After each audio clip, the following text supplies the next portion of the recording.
Moses Sithole, the ABC killer of South Africa.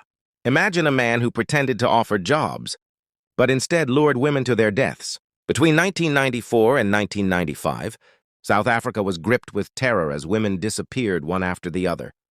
Their bodies began to appear across Atteridgeville, Boksburg, and Cleveland, three towns that would forever be remembered by their initials. Abe C. Behind the killings was one man, Moses Sithole. To some, he was charming. To others, he was a monster. Today, we revisit the horrifying true story of the ABC killer, one of South Africa's deadliest serial murderers. Early life, the making of a killer. Moses Sithole was born on November 17, 1964, in Vosloorus, South Africa. His childhood was scarred by war, poverty, abandonment, and abuse. His father died when he was young. His mother, unable to cope, abandoned him and his siblings at an orphanage.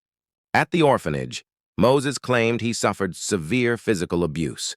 These early scars shaped a man, who later said he felt wronged by women and sought revenge in the most horrifying way. By his early 20s, Sithole was already showing signs of violence.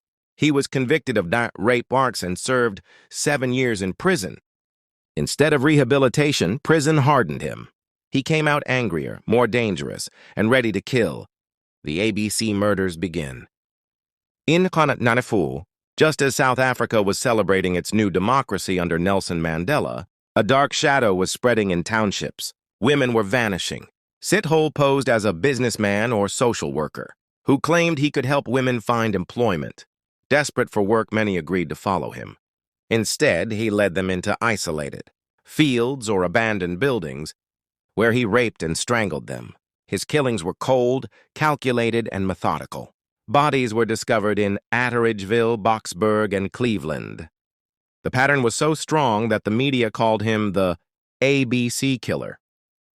The investigation and national panic. As the bodies piled up, panic swept across South Africa. Families begged their daughters to avoid strangers, yet women kept disappearing.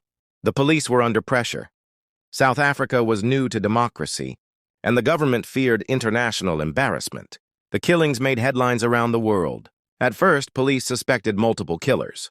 But as evidence mounted, they realized one man was responsible. Witnesses described a polite, well-dressed man who offered jobs. He was always calm, always convincing, until it was too late.